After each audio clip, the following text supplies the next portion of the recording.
Welcome to SFL This Week, along with Tyler Falk. I'm Cameron Irvine. Happy to be here again, recapping the week that was. Tyler, good evening.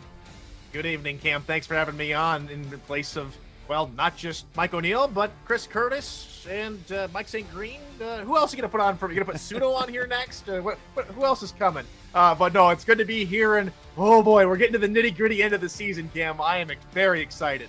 It's a revolving door of life. Hopefully you all survived the solar eclipse. I, for a brief period today, just thought that there was a storm coming, and I totally missed it. I'm too preoccupied by things. Yeah, I had, thankfully for work, they kept me inside. I got to watch it on replay. But, happy solar eclipse day. I mean, it could have come a week early, and maybe really would have been very ominous if it would have been on April Fool's Day, but here we are. Indianapolis will be wearing some solar eclipse or total eclipse uniforms tonight. Those look good. Indy, Minnesota, big rivalry game. Most would say the best rivalry right now in the SFL, and we get to watch it tonight. Big playoff implications for both teams in different ways. But let's get to the headlines of Week 13. The path has been cleared, Tyler, because Canton passed their biggest test yet. A 24-10 win over defending champ Florida. Houston has, well, no problems right now. They have clinched a playoff spot, and they can match their franchise best 8 wins next week versus Louisiana. Is Gabriel Manning the MVP? He goes off. He set a single-game receiving record in the first 12 minutes of Tulsa's win over San Diego. DC finally got over the hump. They beat Baltimore. They are title contenders. They're now 9-2. The Atlanta Swarm at 6-6. They did their part. They blew out Charleston to get to 500, and now they'll see if that's enough to get in the postseason. That is going to be an agonizing wait for them. Tyler, what got your focus this week? I think it has to be Houston not only getting a win to secure a playoff berth, but punching Arizona in the mouth in Fatality Field in Arizona to get the job done. And I mean, while they have no problems, Ashley Jackson had a problem. They were given all the problems, and Houston was smooth sailing to the moon and back. And maybe they took a trip to the eclipse and then came back, because I mean, they were firing at all cylinders. That defense was phenomenal. Houston gets my nod this week. We're going to be going over the Week 14 schedule. We'll be announcing the flex games. Of course, every week in the SFL, we flex all of the games in Week 14 so that we can get the most drama out of things. We've got your updated playoff standings and be breaking down teams' chances and hopes. Of course, the scenario show is this Saturday night, SFL tradition. I think it's going to go a lot faster this year. Frank Bernstein, in conjunction with Jack's Data, has got our common games calculator now in our cheat sheet, so less manual things for the better. So we can keep things rolling as we break down our final 8 scenarios heading into Sunday. But for now, let's get to the highlights. And first, we start in what wasn't already covered in the Week 13 highlights, and that was the fight for the Pacific Division. The Seattle Nemesis at the Vancouver Legion, the only division that's still in doubt. Seattle was trying to put that away. It was off to a rough start early as Christian Brown found Brett Killian, but Seattle struck right back, finding Pauly Truth in the back of the end zone to tie the game at 7 in the opening 2 possessions, 7 minutes into the ball game. It was all about Vancouver taking opportunities away from Seattle's offense on this night. In the third quarter, Seattle up 10-7, but Mark Lopez gets a pick in the red zone, and then later on in the quarter, Tyler Type Attack throws another. Vancouver just kept taking it away. Defensive nice hands catch of the game, maybe even catch of the week. But here's the big thing that both teams suffered with in the middle part of the game. They struggled to finish, especially Seattle, multiple times on Vancouver's side of the field, and stuff like that happens. They tried to hit Pauly Truth. They tried to hit everybody, but they just weren't successful. So that goes into a field goal for Seattle, makes it 13-7. Now Zorro Lunar, crazy, right? Lunar gets the catch down to the 2-yard line, then first down and goal. Sawyer Stern, did cross the line. It was pretty close. No challenge. Vancouver's touchdown stands. Touchdowns beat field goals every time. 14-13, Type Attack, 3rd and goal, off the hands of Harrison. That would result in another field goal for Seattle. So now they're only up 16-14, and now it's time for Vancouver to go to work. Christian Brown finds a wide open Lunar down the sideline past midfield into Seattle territory. Clock is ticking. 13 seconds now, just outside of field goal range. Christian Brown fires it. That's Nick Lockett. Big stiff arm gets him into field goal range, and eventually chance to win would take the chance away from Seattle to clinch the Pacific Division, and Vancouver stays alive. 22-yard field goal as time expires. You bet. Vancouver wins 17-16 over Seattle. And, well, you heard the Tyler Falk. What a call there. I didn't even have to turn you up for that one. Everybody heard that.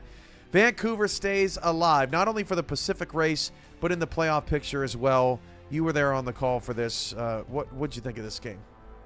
I mean, it lived up to the hype. There's a lot of games this weekend that had to fill up the building. We're going to talk about Canton, Florida later, that game that I think did live up to expectations.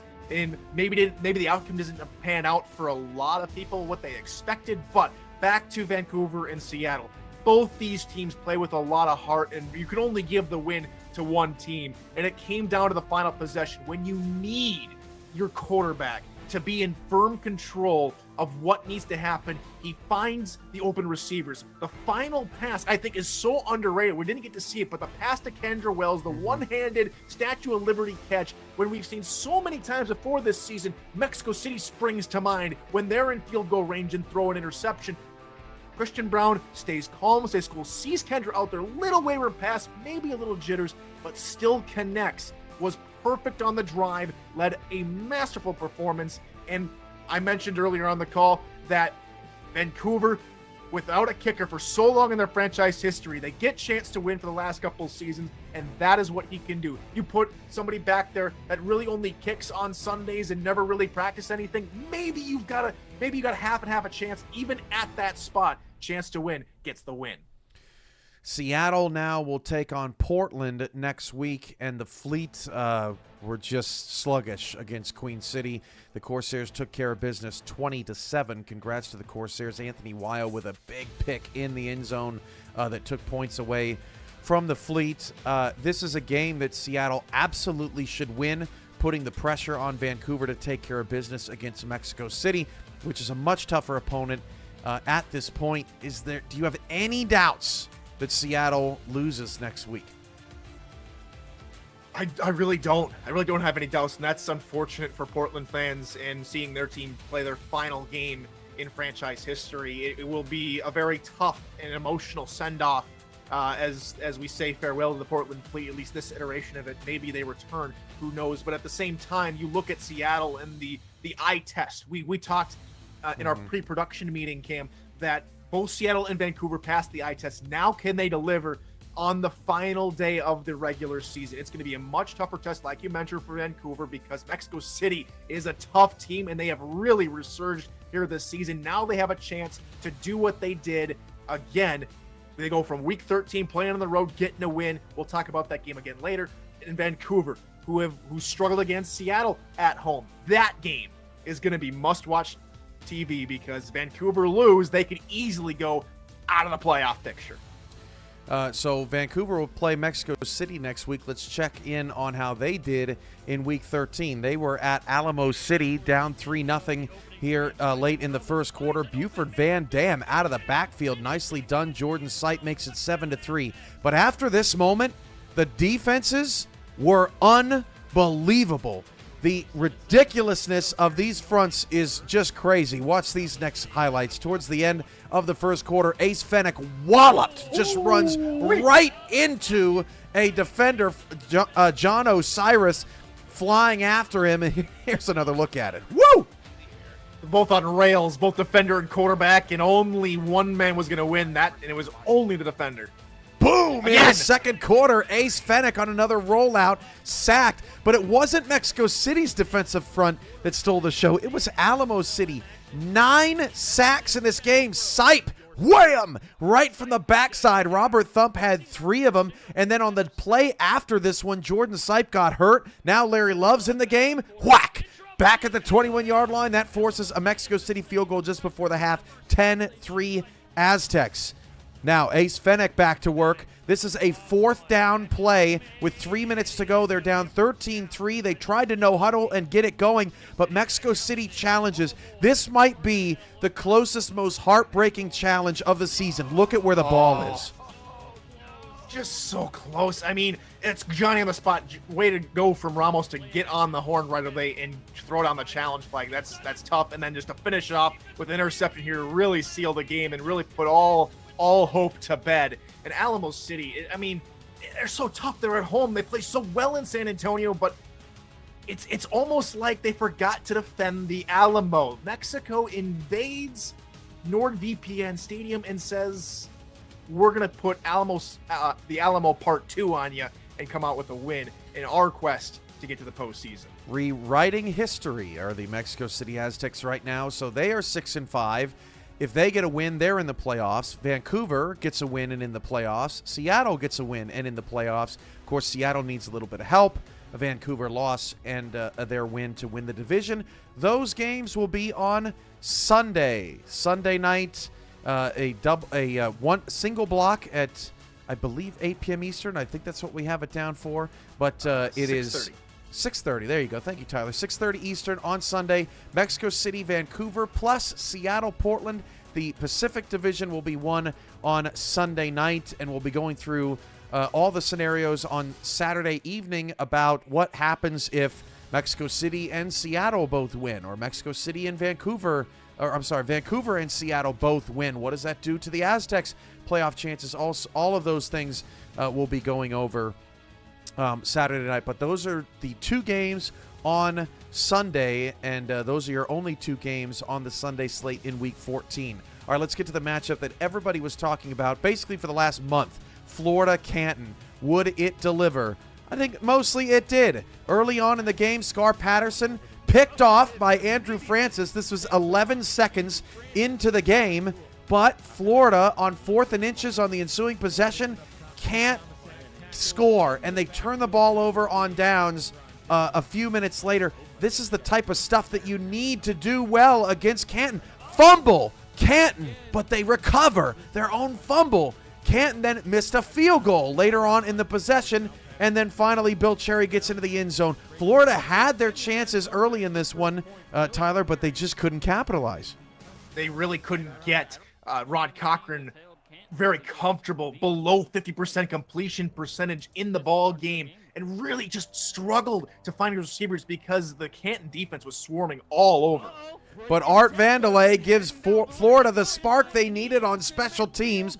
What a return now in the second half. And Florida, despite all those struggles from Ron Cochran in their passing game, take the lead 10-7 on Canton. And Gerald Smith said, wow, we've never seen Canton in this position before. What are they going to do? That. Wow. What a throw from Patterson to Ryan Owens. Canton lost their leading receiver in this game, Al Dillapre Sr.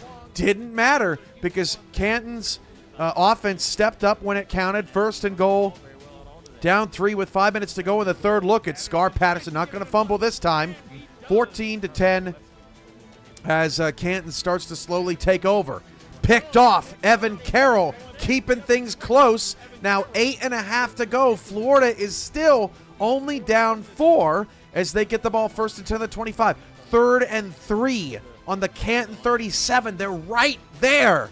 Ron Cochran picked off Kanye Rockefeller, and from that point on, it was all classics. I mean, a nail-biter, a true nail-biter. The final score doesn't cut it because on 4th and 7, they just kind of threw the game away here. Frank Bernstein with a sack. Florida got desperate, and Canton took over.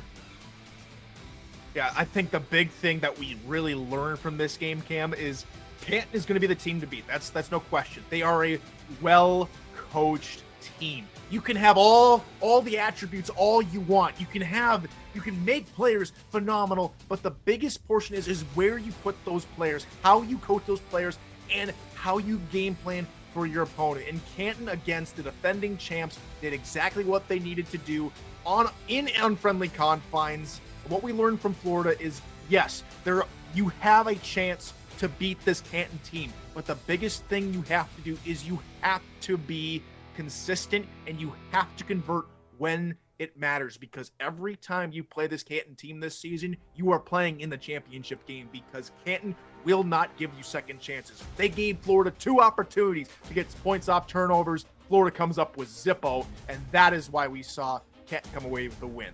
Yeah, it was a nip and tuck game, and honestly, if the two teams played again, it could slide the other way. Just didn't slide the other way this time, and Canton is 11-0. That means that Canton is your number 1 seed. They will have home field advantage throughout the playoffs. They are at 11-0. Florida is locked in to the number 2 seed at 10-1 because DC is a non-division winner. So if both are 10-2, DC cannot win that tiebreaker, and then Florida owns common game tiebreaker over Minnesota. I believe Fort Worth comes to mind. Fort Worth lost to Florida, but Fort Worth beat Minnesota, and so Florida would maintain the number 2 spot. So Florida is set at your number 2 spot. When will they play next week? Well, Canton hosts Jacksonville. It may set a record for the largest point spread in league history. It's a mess. Jacksonville has 10 points in the last 3 weeks, and Canton doesn't give up double-digit points except on a punt return by Art Vandelay, right? So it's hard to believe that game's going to be much. That game is your late-night game on Friday, 10:30 p.m. Eastern. So if you're on the East Coast and you just want more football and you just can't get enough, or maybe, just maybe, Jacksonville pulls off the upset of the century, well, it's probably going to be after midnight because they get the late-night Week 14 block. However, Florida hosts Carolina, and that game in Week 14 will be our Monday Night Spectacular in Week 14 flexed in, because Carolina could totally disrupt the playoffs with a win. They clinch a playoff spot with a victory, but their resume as it stands right now, probably not enough to get them in the playoffs if they lose to Florida. If they beat Florida, which, by the way, Carolina did last season, they would send the Storm into the playoffs on a 2-game losing streak, and they would have a couple of weeks to think about that as Carolina tries to pull off a major upset. So that game is on Monday. Any thoughts on Carolina and Florida and Canton and how it all wraps up? It's funny you mentioned 2-game losing streaks, because I remember when Canton played Fort Worth and Houston this season. And the very next game they played, both teams tried to overcompensate, and both teams ended up losing that game. So very easily to catch this vulnerable Florida team unawares if they try and do too much to recover. Just giving Carolina a little extra hope coming into it. But these are the defending champs. They're not going to be slacking off. Mighty's too good of a coach to not give up anything. You got Boletsky, you got Vandelay, you got too many good people over there in Florida that are saying, we knew how good this Canton team is. We know how good this Carolina team is going to be, and we're going to have to game plan and beat Carolina again.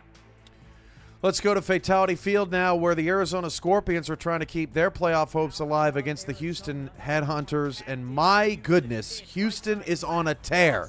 Josh Slapp gets in on their opening drive touchdown. This is 6 days removed from their dominant 21-3 victory over Atlanta at home. They're back in their NASA uniforms, so they're up 7-0 early on that Slapp touchdown. Arizona would not go quietly into the good night. TJ Punk on the return, 97 yards to the house. And it just shows you that even in special teams, we see yet another return touchdown here tonight. But the big thing is, Eddie Gage and the rest of the Scorpions team, we're not done yet. We have to keep playing. We have to stay in this game, and it takes special plays like that to do it. It's crazy. That would be Arizona's only touchdown of the whole night. Dave Burr fires to Tiberius Bovine. Oh, my! Bovine with the moves down the sideline to the 34-yard line. Haven't seen a move like that since college. First and 10.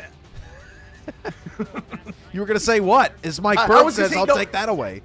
Yeah, there we go. I was going to say he really couldn't move very much. I mean, we saw him a couple years ago in Houston at the convention, but I mean, hey, he can do stuff like that. Mike Burke can make picks.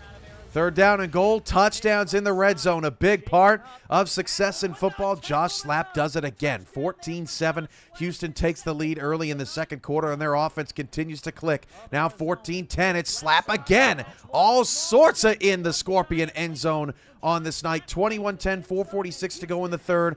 Arizona had no passing game to speak of, and then even when they tried to run in Houston territory, Bismarck Wright pop loose, guy incognito. Wow. Right place at the right time. He's out of there. Sayonara, Arizona. Houston 7-4. He turned on incognito mode for Arizona's playoff chances. That's exactly what he did. True. You mentioned the passing attack from Ashley Jackson. 122 yards. Just a nightmare game for Arizona when they needed them to step up. That's back-to-back weeks where she has struggled to really produce. And then it goes on to what the Scorpions offense try to do in the ground game. You go and try and run 29 times with your traditional running backs, and you can't even get over 100 yards. You're sub 100 yards when you need a stable ground game to really put you in possession. And then without the passing game, you're pretty much sitting ducks, and that's exactly how Houston were able to take over. We saw a lot of road teams play very tough football and pull out wins, and Houston's a prime example of that. They look really good heading into the postseason. They haven't given up an offensive touchdown in 2 weeks.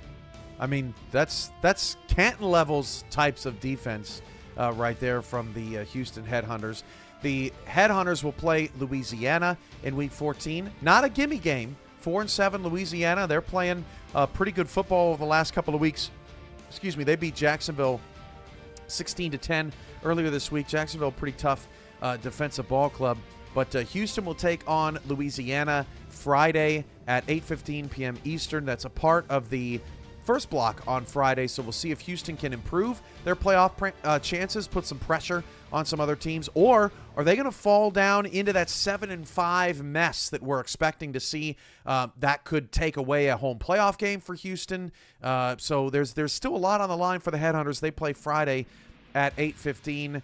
Arizona's on a bye and eliminated, so no Week 14 news for the Scorpions, but that's where Houston falls in the schedule. Back to the highlights. Let's go to Tulsa, where Gabriel Manning is just killing it right now. He scores within the first 2 minutes of the ball game, and then Johnny Pickler is going to be picked off by J-Rock. This was a J-Rock Gabriel Manning show in the first half. A two-man Tulsa tango special, tuck and run, whatever you want to call it. The T's have it, and these two gentlemen had themselves a first half that really grounded the Maverick. Just offense, defense, you name it. The Mavericks were dusted.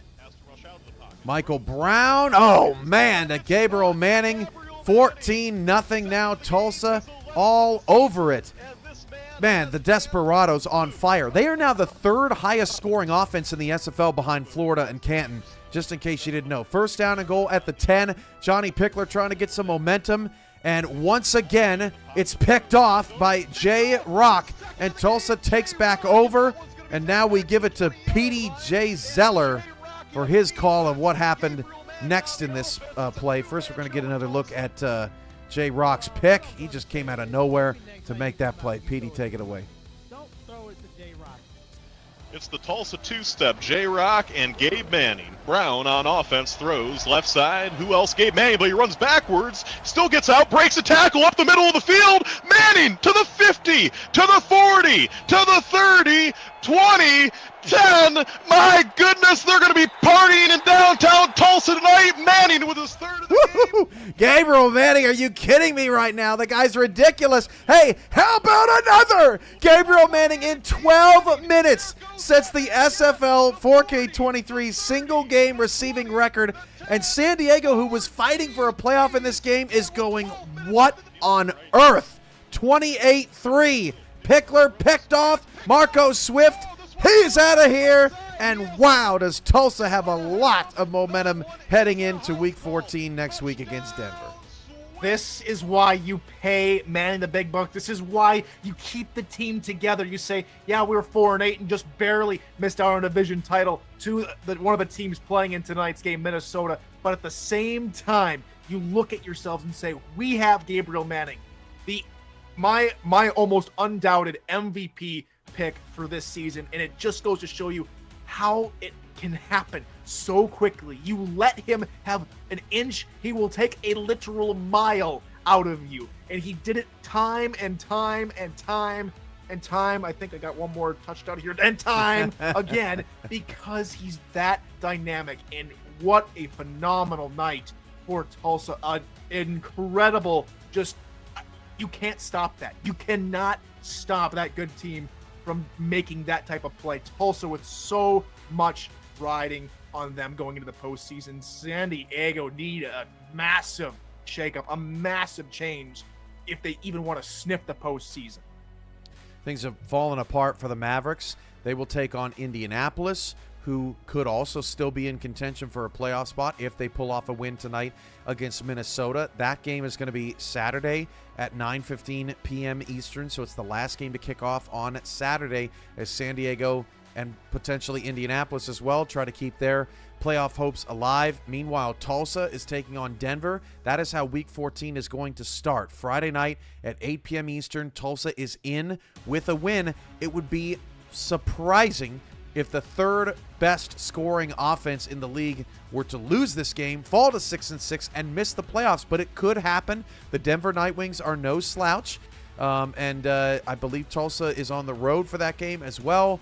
Denver's going to want to, pick up an upset victory there, but if Tulsa takes care of business, they are in the playoffs, and boy, they are going to be one of the more exciting, interesting teams in this postseason. I'll ask you the same question I asked you about Seattle. Do you have any doubts that Tulsa is going to slip up on Friday night?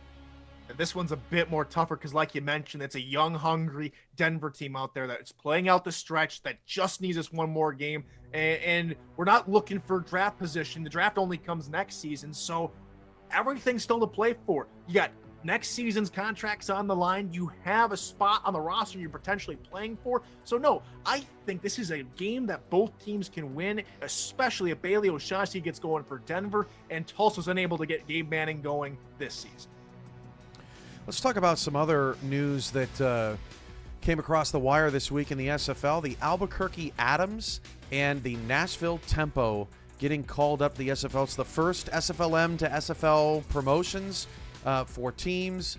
Still waiting to see if there's any further shakeup in the SFL ranks, but Albuquerque finally into the league, 3-time minor league champions. Nashville, the new kids on the block, but remember, they are sort of the Madison Lynx from old. James Walters still an owner there. Madison's been very successful as well.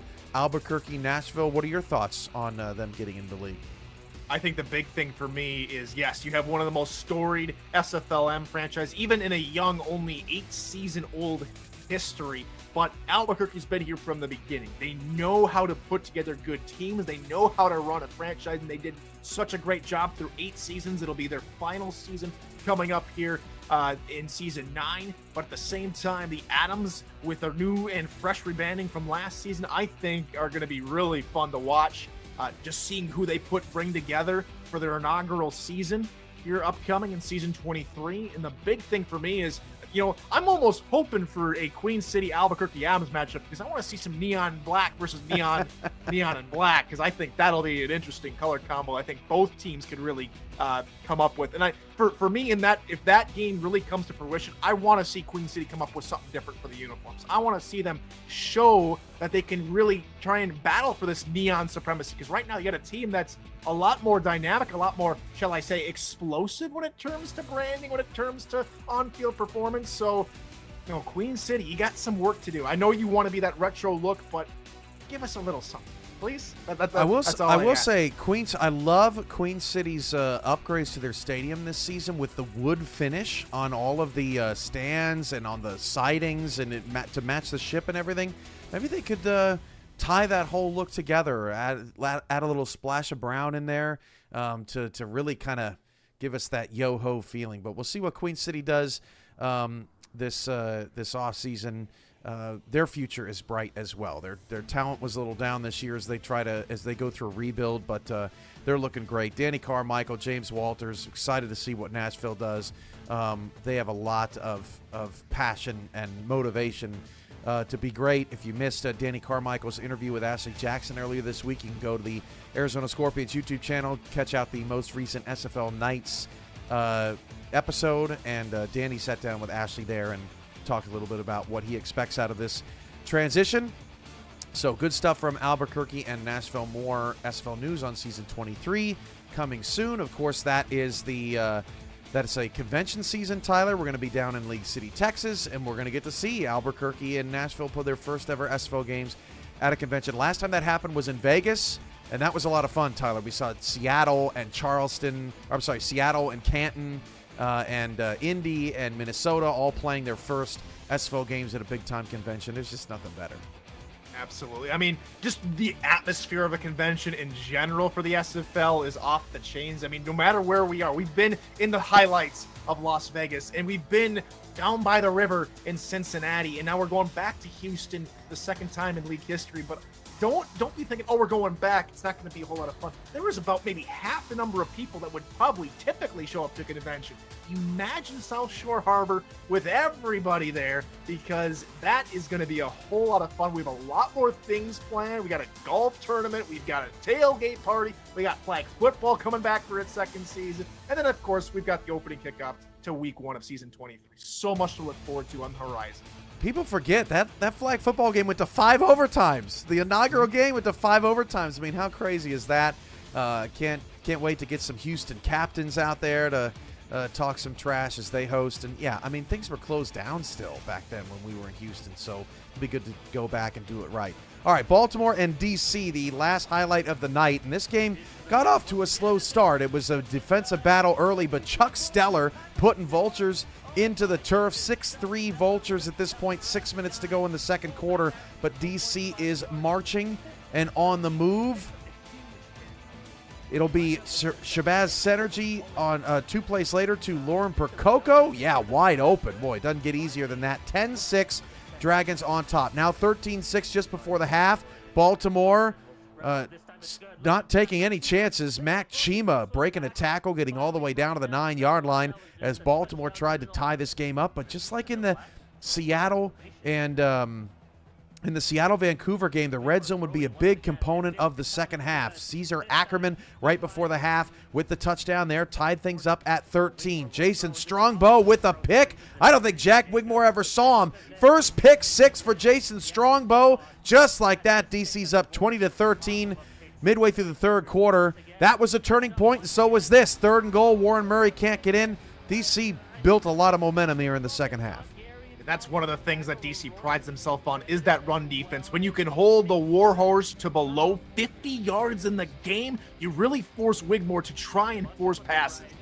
Again on 3rd and goal, that is, or 3rd and 7 rather, that is incomplete.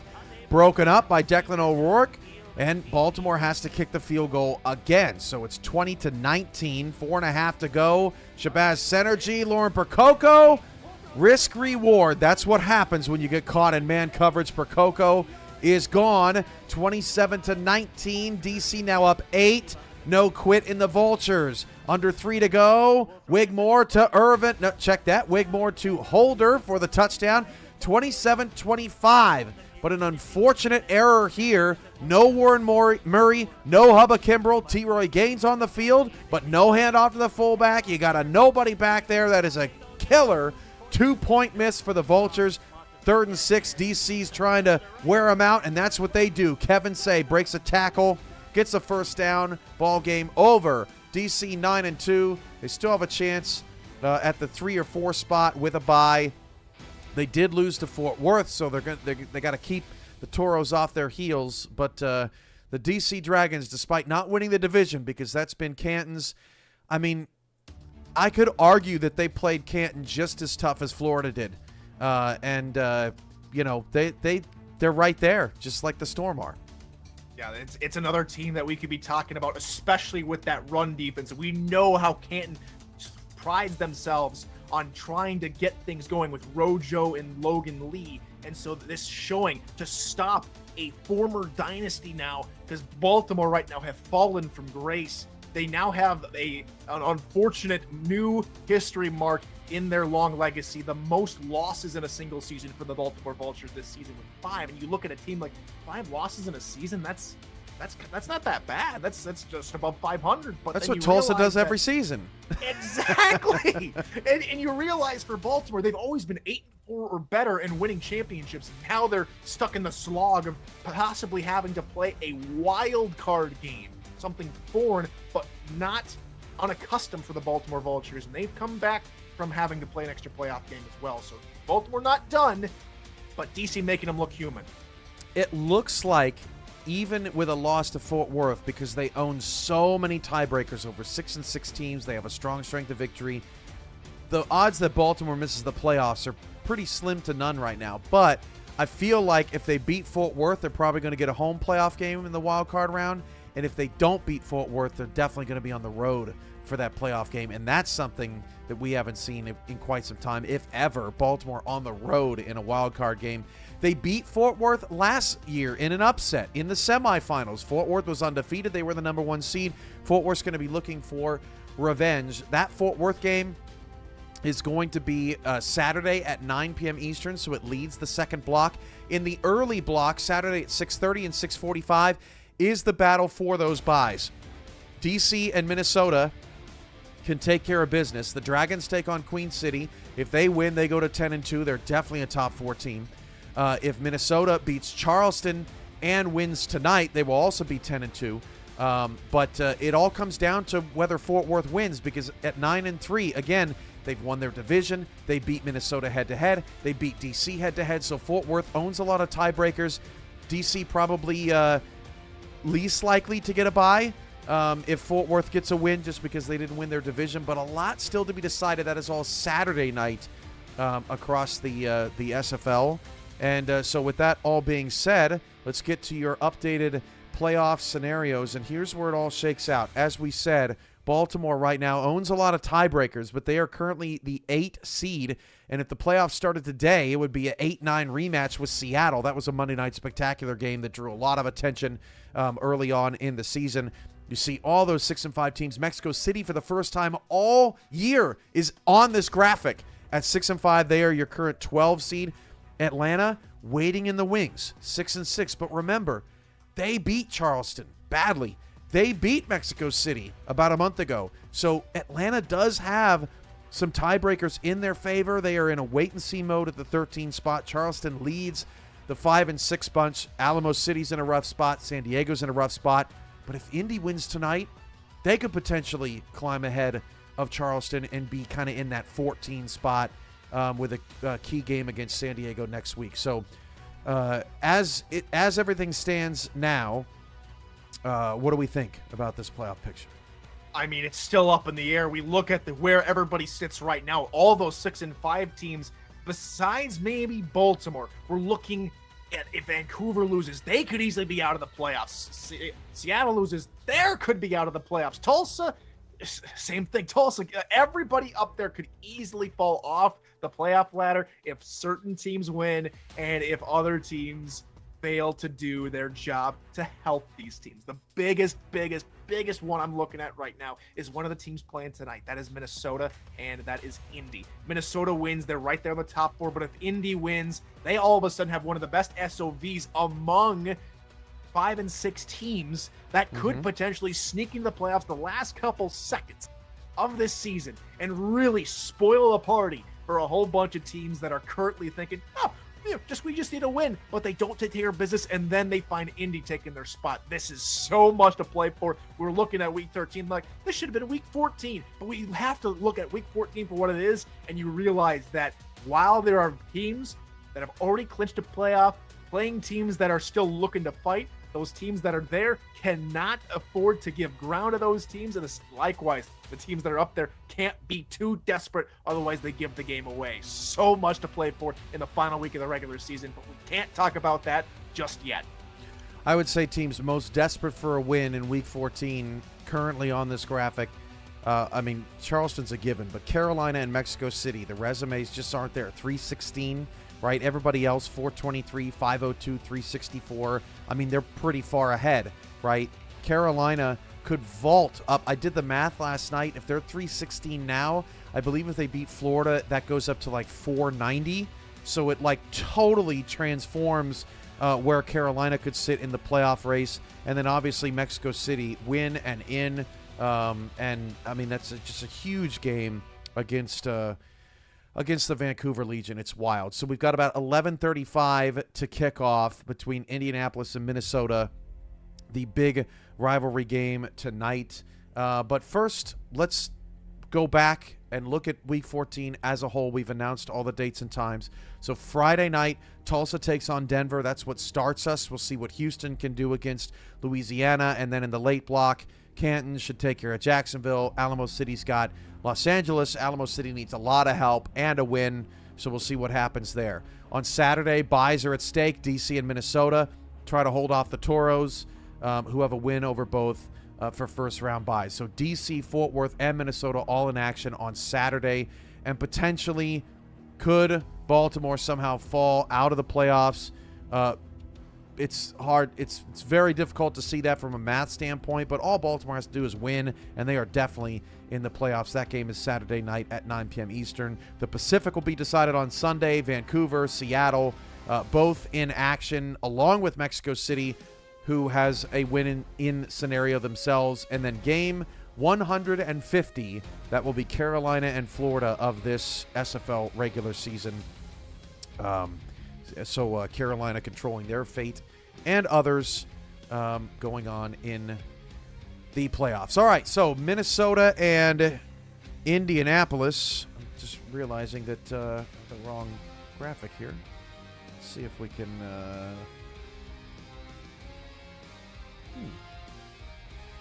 One moment. All right, Tyler, what do you think about Week 14? Well, the big thing for me, I'm a sucker for division rivals. I'm a sucker for division titles, and I've already had the opportunity to call two of them. But now seeing what will happen on Sunday, whether or not Vancouver takes care of business at home and denies Mexico City the chance to be in the playoffs, that's a fun game. But then you got to wonder whether or not Seattle has suffered an Achilles heel type of fall from grace and allows Portland to somehow come from around and really spoil Seattle's party and give Vancouver the lead. Even if Vancouver lose, the Pacific Division for me is the must-watch spectacle of the weekend. For sure. All right, Monday Night Spectacular coming up. Indy, Minnesota. How could we not? Minnesota leads the season series 3-2. All home teams have won in this series. The road team has never gotten one on them. Indianapolis is going to try to buck history tonight in just under 9 minutes. Both teams have just 13 turnovers in 11 games. They do not turn the ball over. That is actually third best in the SFL. So we're seeing some two good offenses. These quarterbacks are top 4 in the SFL in QBR. They are really good. They take care of the football nicely. And Johnny Reno just needs 2 yards to get to 16,000. That's your milestone watch of the night. But, you know, I think Indy is much better than their record. They played Canton tough, only lost to Canton 20-6 earlier this season. At times, they have struggled to move the football, but who hasn't in the SFL this season? But Minnesota, obviously a very strong team, but Indy's going to give them all they got. Your initial thoughts before we get to our Haynes vision tonight? I think the biggest thing for me is third downs and red zone. While both teams don't really give up too many interceptions, we see Indianapolis go off the field after third down rather than Minnesota, who's been able to convert and score on converting on those third downs. So that's the big thing for me. Can Indy overcome those third down and red zone woes and compete directly with Minnesota, who's been able to do it all season long? Ron Haynes back at it again. He is breaking down all the film, and we're about to break down this matchup. Let's start with Indianapolis. Good blocking on the outside. Watch how the offensive line just clears them out here. My goodness. They're able to get a good push, and that has allowed the fridge to really get going. And that's number 23, Pierce, there, his nickname.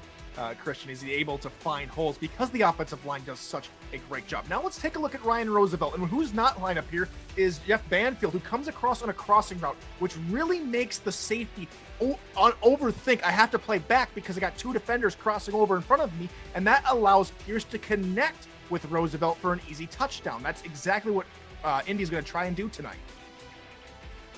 Here, Indianapolis, you can see how they're getting blocks off their tight ends. You know, Indy's not going to, or I'm sorry, not blocks, but, well, honestly, a lot of diverse offense out of this team because Randy Pierce is one of those guys that flies under the radar, but he can do it all. This running game at times has been pretty awesome as well. Especially with that, you got 3 Pierces, you got Colin and Christian, the sons of Randy, the tight end there, and he showed that big old Papa can make some moves and make some large hits. Now we go and take a look at the lone safety on the field here for Indy. He plays center field and he does a great job of undercutting the route here on Manning, a very dangerous receiver as we've seen earlier tonight. But he's going to have his hands full covering these Minnesota receivers here tonight, just trying to contain how explosive they can be. But we cannot talk about Indy's defense enough without the corners as well. Ernest McCray Sr., who recently just announced that he's testing for agency after this game, who stands back and allows the pressure from the blitz to surround the quarterback, allowing for him to make the easy read as he watches Jake Hughes' eyes all the way into getting the football. Ernest McCray has been, just awesome for this ball club, and so is Adam Wiseman. The pressure that Indy creates, not only with just their blitz packages, but even Mac Dre on the defensive line has been crucial for them this year. Absolutely, and it keeps them in ball games, especially when we finally talk about another cornerback, Jeremy Menafield, who again on the edge has a tough matchup. They're one-on-one, but he just knows that he was going to try and fit it to his man, and he undercuts the route. That's a common occurrence with Indy's corners, is they undercut routes looking for the turnover. I think it's amazing. You saw that score right there. Tulsa had 6 points with 4 minutes to go in the fourth quarter against Indy. As I said earlier, they're the third highest scoring offense in the SFL this season. And if Indy can do that to Tulsa, well, they can do that to just about everybody. They limited Canton to only 20 points. It's one of the best defenses in the league. Minnesota's going to have their hands full. But Minnesota is one of the most diverse offenses in the SFL. They use all their weapons, and all their weapons can burn you. This is just simply a matchup between a top wide receiver and a linebacker. Take it every time. And the biggest thing for me here, Cam, is that it's Minnesota's acceleration, which really underpins their speed. It's very deceptive how they use their speed, because you've got the speedy receivers on the outside. You think they're going out for a pass, but really they are two-way players. They go out for the block, and just look how much they get downfield, all the way down to the line to gain as well, to allow for Colin Hart to get upfield and get in the end zone. Take a look again. They spread out to the outside, they find their man, they get hat on a hat, and that allows an easy rushing touchdown on the outside. Finally, we take a look at the tight end, and Viva La France once more. And it's, again, speed, who's just able to get past his man, and that allows the quarterback to find his target, and that's France, who's just so tall, so big. Johnny Reno really has no choice but to throw it to him in those situations. You could see him right there. He's the tallest player on the field. France is just, he's so unbelievable. This team is so fun and exciting to watch. Here they're already up 28-6 on Arizona. And, Johnny Reno is living his best life right now. As you could see, he's got a clean pocket. He's got running lanes. He's patient. And then he can use his legs. Absolutely. And I think the big thing is the play design as well. It shifted the defense off to his left, creating that giant hole. Look, 20 to 30 yards all around from the sideline to the numbers, that he had no one in front of him. And that's just, again, Reno recognizing he can do it with his feet. And here's another good thing. Minnesota disguises their defense. Adrian Blaine just comes out of nowhere. Ashley Jackson had no chance to see Blaine on that play, and that's just an easy pick. You've got to watch out for these deceptive defensive players and how they scheme against you, because even as good as a coach that Eddie Gage is, sometimes you got to look for the unexpected, and unfortunately for Jackson and Arizona, they weren't able to. Blaine takes advantage. Yeah, here's some more highlights from that drubbing from Arizona, which really kind of started the Scorpion downfall here towards the end of the season. Stephen Black perfectly times the blitz there. That is not easy to do. And Arizona's offensive line is one of the more talented in the league. Look at that. Just blew right past the center, Gene Benazzi. That's about as rare of a blitz success as you'll see in the SFL. And then finally, Max Knight. He's the catalyst. He's so much fun to watch. Look how much push that the defensive line gets on the offensive line here. They push them back 2 yards in the middle of the field when they're trying to go up the middle. When the run is designed there, the defensive tackles know exactly what to do. And Max Knight, as you said, the catalyst, the anchor of that offensive line that really knits the entire defense together, fights hard for each and every play and for each and every tackle. Ron Haynes, you the real MVP. That is awesome stuff, and thanks for helping us out with SFL this week every single week. Ron Haynes, man, he is an SFL gem. Despite the loss to Canton, he's still got it. He's still got it every week. All right, 1:20 left in this one. Tyler's going to be watching this game intently as a Mr. Mike Ryan will be hoping to not get hurt this week. Stay healthy out there, my friend. And, yeah, Minnesota, Indy, this game's going to be awesome. Charles Doherty on the call with us, our full crew with you. No halftime postgame this week as we're a little bit short-staffed this week, but that's all right. We'll enjoy the game no matter what, and then we'll see you in Week 14. This has been SFL This Week. And for Tyler Falk, I'm Cam Irvine. We'll see you next week to talk playoffs in our final show of the season as we preview the playoffs and get you ready for the postseason. Have a great night, everybody, and enjoy Indy and Minnesota coming up next.